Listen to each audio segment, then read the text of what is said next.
How's it going, everyone? It is Andre Williams, and over here we talk stocks and we focus on one thing. Always protect your profits. And before we get started, I want to let you guys know, yes, we do have a private group. If you're interested in becoming a trader or an investor and you want to be in a community of like-minded individuals, then this group is for you. So if you are interested, then of course we have the link inside the description. We'll be happy to have you a part of the family. So what we're going to be talking about today is MMAT Metamaterials. Yes, we knew it was formerly known as TRCH, but they did the business combination and you guys saw it all today. But of course, there's a lot of volatility, but we're going to jump into it. But before we get started, of course, we got to go over the agenda. If you're new to this channel, I just want to let you know we have timestamps down below inside the description. But if you are a shareholder or you're thinking about taking a position, I highly suggest you watch this full entire video. So the first thing we're going to be going over is a technical analysis. We're going to be taking a look at the overall price action. I'm going to show you those areas. If it does decide to pull back even further, what you need to look out for so you are not surprised. I feel this is very key here.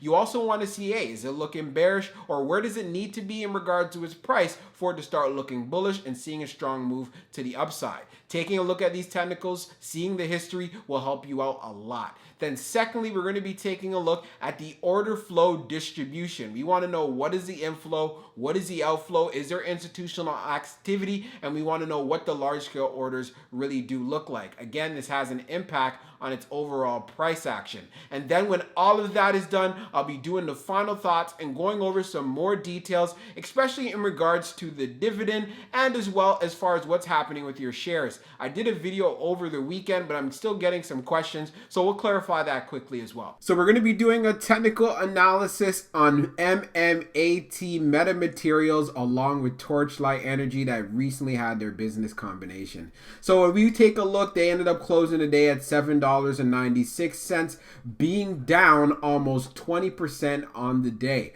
On the low, it tested $7.60, then on the high being at $9.97. So the chart that we're using is actually the 1-year daily chart, so we want to see how it's lining up with our indicators.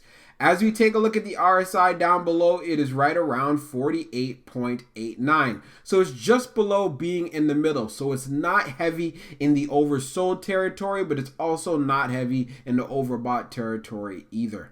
Now, when we take a look at how it's lining up, as far as the 200-day, of course, we have strength above it. As far as the 100-day, we do have strength, but we did fall through the 21-day EMA. So many are going to be asking me, so what is the downward pressure that we have to look forward to in this particular play? So you can see here, we're actually hanging on an area of support here. We've seen to have this area of support back here in February, but if it did end up breaking, as you can see, we have a gap right here, then I wouldn't be surprised if we end up visiting the area of $7.14. If we end up breaking through this particular level, then I'd want to see how well we could hold up at $6. And I feel that we should be able to hold up at $6 fairly well. But if we don't, then I'll be looking forward to seeing us pull all the way back, getting into the $5 range, to be exact, right here around $5.30. So are we going to end up seeing a bounce or some sort of a recovery? Of course, this could definitely happen, but we already know this comes down to volume and demand. And as you can see what is going on, it's definitely dealing with a lot of selling pressure and it's looking very bearish. So that's part of the reasons why I wanted to show you these possible areas in regards to where it can pull back to. If it does decide to reverse, hey, this is good, but at the same time, for what it's looking at right now at the moment, there's definitely a lot of downward pressure in the price, so that brings volatility, and I want to make sure you're aware of that. Now let's take a look at the order flow distribution for Metamaterials. So let's see, on the inflow we had 145, and on the outflow we had 150. We had 1 large, we had 88 medium, and we had 56 small. On the outflow side, we had 1 large, medium we had 98, and small we had 50. When we take a look at the large scale orders in the last 5 days, you can see here on June the 28th, it was 134. 0.07, and this was on the inflow. As far as for the 25th, we had negative 832.62.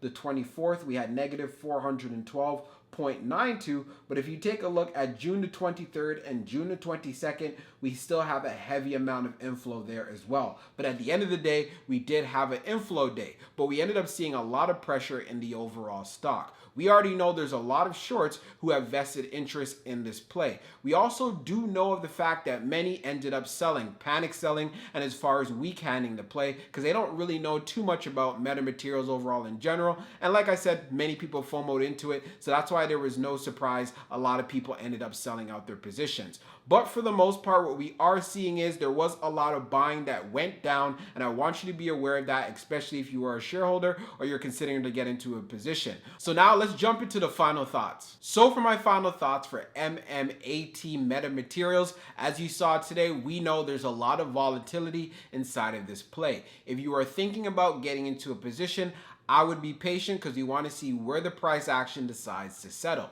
If you are in this play and you're just looking only out for the short squeeze and seeing that drastic move in the overall price, then by all means, make sure that you stick to your strategy and find out if it works well for you. I know there were many people who were selling today because, hey, they were looking forward to seeing it right away. But at the end of the day, things like this take time. We've already taken a look at the short interest information, and we know that shorts are heavily invested in this play. So taking this all together, they're benefiting whenever the stock price starts to go down. So the more it goes down, the better for them. So just keep this all in mind. I am not telling you guys what to do with your shares, but just know the volatility that is ahead. Many on YouTube are not going to be talking about this. They're going to keep telling you, hey, it's going to the moon, it's going to the moon. But I'm going to make sure I'm going to be real with you guys on here. I'm not going to tell you, well, you know what, by next week it's going to jump to $20, because of course we don't know that. But another thing that is great to see, though, we had a lot of inflow today. There was also a lot of buying outside of a lot of this selling. So this is also great to know. So now let's talk about the special dividend. Many are still asking about this question, so I'm going to go over it quickly. After Torchlight sells off all of their assets, then you will be receiving the special dividend, all right? You're not gonna just get it right away. It doesn't work that way. We're gonna have to be patient and we're gonna have to hold out. That's one thing I want you guys to understand. Another thing this question did come up, do you have to hold your shares of Meta in order to get the dividend? No, you would have gotten your preferred A shares, and that's how the dividends are going to be paid out. So now we're clear on that. And then for the next thing, as far as for what's happening with your shares. So pre-split, if you had 100 shares, you now have 50 shares, and then you had to multiply whatever your share price was at the time by 2. We got that clear. So a lot of people were asking me, what if you don't have an even number of shares? So what if I had, so for example, what if I had about, let's just say, throw a number. I think one of them was like 75. Yeah, so if you had 75 shares, how are they supposed to break that in half? And that is true. This is going to come down to your broker. Sometimes they'll pay you out for that fractional share, or it might come out of your pocket. Like, it's very different. I was looking into it. So you're going to have to contact your broker. You probably noticed this already since today is Monday and everything's already official, but it's going to be different for everyone. But for the most part,